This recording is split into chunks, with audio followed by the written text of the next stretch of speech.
It's not a job. It's a way of life.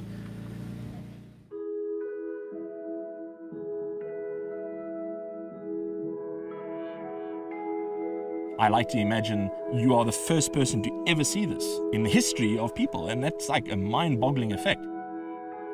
Meerkat, meer meaning more, and kat meaning cat. In Dutch, the name for them is stokstjärke, Swedish surikatt, and German Erdmännchen, little earth people, earth men. The name's Grant McIlrath, more commonly known as the Meerkat Man, and I run the Meerkat Magic Conservation Project in Oudtshoorn, Western Cape, South Africa. I would not be able to do my conservation work without the BMWs that I have here. Quite simply because the animals have become so accustomed to these, it could take me many, many years if I had to introduce a different vehicle. It is such a secretive world that you are becoming part of when you're with the animals.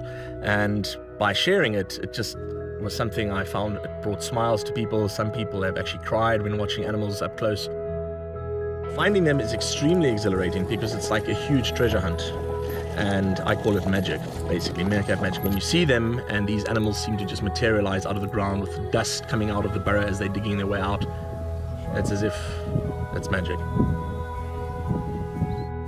By being that same space with them, I start to forget about anything else in the human world as such. I like to say if you start to look through the eyes of wildlife, you really start to see unclouded reality. And you really do get transported into this timeless kind of atmosphere. It's almost like you're dreaming, in fact. Certainly when meerkats have seen 4x4s I've driven and other off-road vehicles, they just ran for cover immediately. So I thought, how can I go about getting them used to something that they would not otherwise get to see? So I decided to take my own private road vehicle. I think if people had to see this car where I've taken it, they would actually not believe it. And it has been through huge amounts of mud and dust, and it's still going. It's absolutely unique in the work I do in the world. There's no one else in the world driving a BMW to wild meerkats.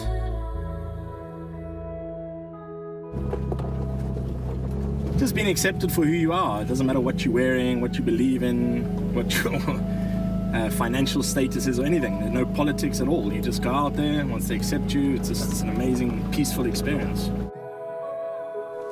It's important to note that the nickname the Meerkat Man was given to me because I interpret the sounds that the meerkats make.